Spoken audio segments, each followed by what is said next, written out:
I'm not Patrick Haggerty, and I'm the architect of the world's first gay country album, Lavender Country, made in 1973.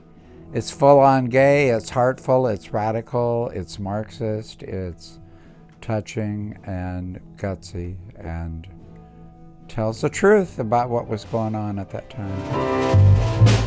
Waking up to say hip hip hooray, I'm glad I'm gay. Can't repress my happiness ever since I had a musical bent. My parents, both atonal, really bad, noticed. And they fostered it in me as best they could, tenant farming with 10 other children. I am. But they at least gave me a permission. That was vital.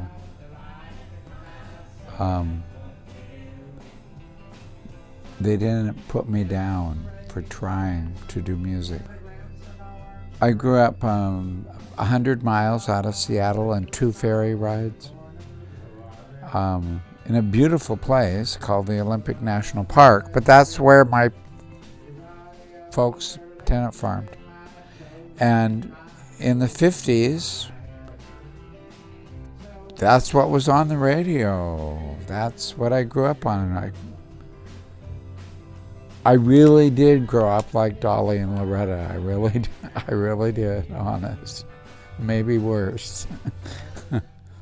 And I listened to Hank Williams and Patsy Cline and Patsy Cline. Patsy Cline. After midnight, out in the moonlight, hoping I might be someone I'd walk in. And so it's really true that I have as much claim to country as anyone else. It's the only thing I knew how to do. I was the very first person in the United States in 1966 to be kicked out of the American Peace Corps for sucking dick.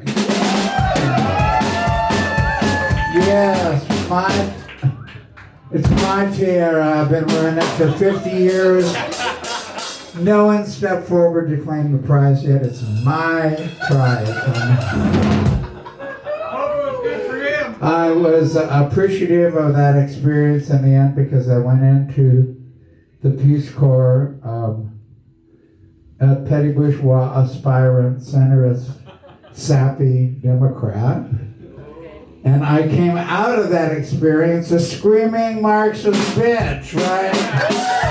So I have the Peace Corps to thank you very much. I was a radical and a socialist when I made Lavender Country. I haven't changed my mind. Country music purports to be the music of the working class. But for the last 50 years, corporate Nashville has put the cork on singing about class struggle.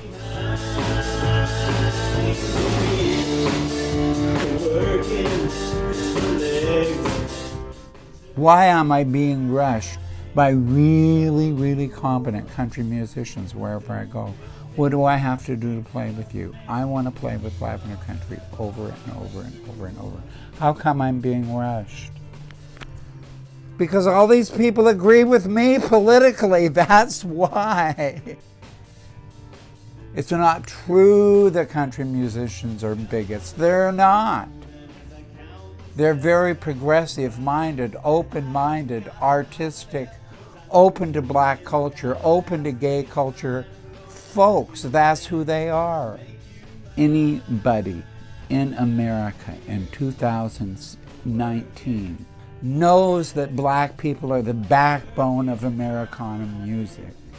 You can't be some kind of racist and be into American music, because you run up against that right away and quick and often. We know where the contributions have come from, and they have come from black people. people. We were at the bottom of the working class when we came out. We rose up. White gay men have come quite a ways up in the working class, right?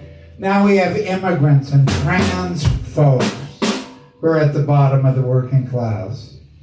Who wrote these rules? There's nobody at the top of the working class. There's nobody at the bottom of the working class. We're all in the working class together. Quicker we get that idea through our heads, the faster we're going to have a revolution.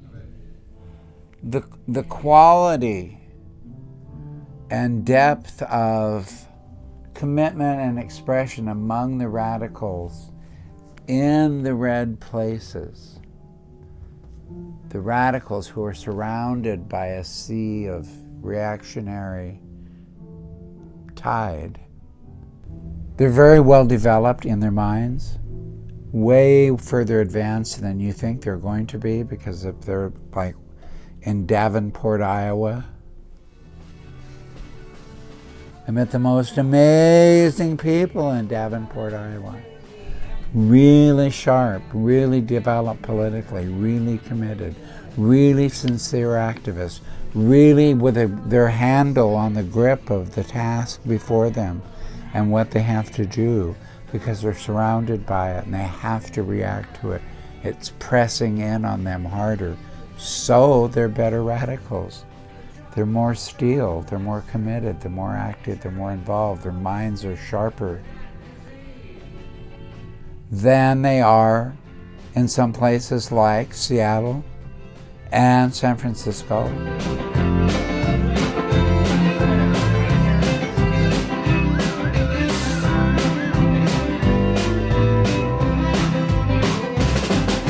The liberation forces got uptight. I don't really care who's gay and who's straight anymore, to tell you the straight up truth. I care about these other more complicated, more fundamental issues. Gender is exploding. And that's progressive, it's moving it forward. If we need to abandon our gay identities to allow that full blossom, then let's. I'm also looking at the issue of sexual exploitation and the issue of sexual harassment and sexual violence against women and children. If you want to talk about gay, straight, blah, blah, let's talk about women some more. Then let's talk about women some more. And after we get through talking about that, then why don't we have some women talk some more? It all comes back to the core of women's oppression. Socio-political, sexual. Your sexism's a broken record. Been speaking for 10,000 years. And the battle's begun, sir. I tell you I'm done, sir. Crying these hot-sucking tears. The battle's begun, sir. I wrote Lavender Country. It's obvious on the surface that I wrote Lavender Country as a radical to use the music as a vehicle for social change. That's what it's doing there. That's what it represents. That's what it's for. That's why we made it. To use it as a vehicle for social change. And 45 years later, boom, the opportunity presents itself to use Lavender Country for the very reasons that we wrote it in the first place. You mean I don't have to change a thing? I don't have to water down a thing? All I have to do is get up and sing cocksucking tears and say Karl Marx 5 times every time there's a set and strut around and deliver my Lavender Country message and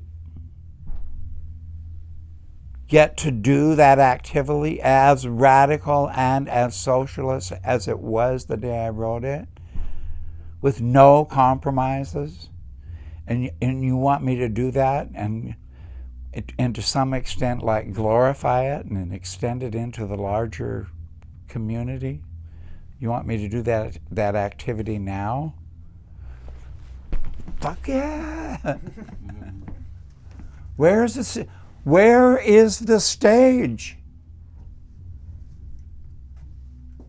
If it would have been a cute little album about me, I'm 75. I'm too tired. I couldn't go home. I can go home and have a better time with my husband. A lot better. Right? I have a family. I have children. I have grandchildren. I filled my life very full of all kinds of really meaningful activities without Lavender Country for decades. For decades, and I was very happy there. I know how to go do it again. It's no problem. I'm fine. I forgot to introduce my wonderful husband, Julius Brock. I'm the hand-on, he's the backbone for Lavender. 31 years, 31 years. I love you, honey. He's bashful. I'll let you know. But he's got merch. I would be remiss in my revolutionary responsibilities if I didn't take this opportunity to present Lavender Country for the reasons that I wrote it. It would be a failing on my part as a revolutionary.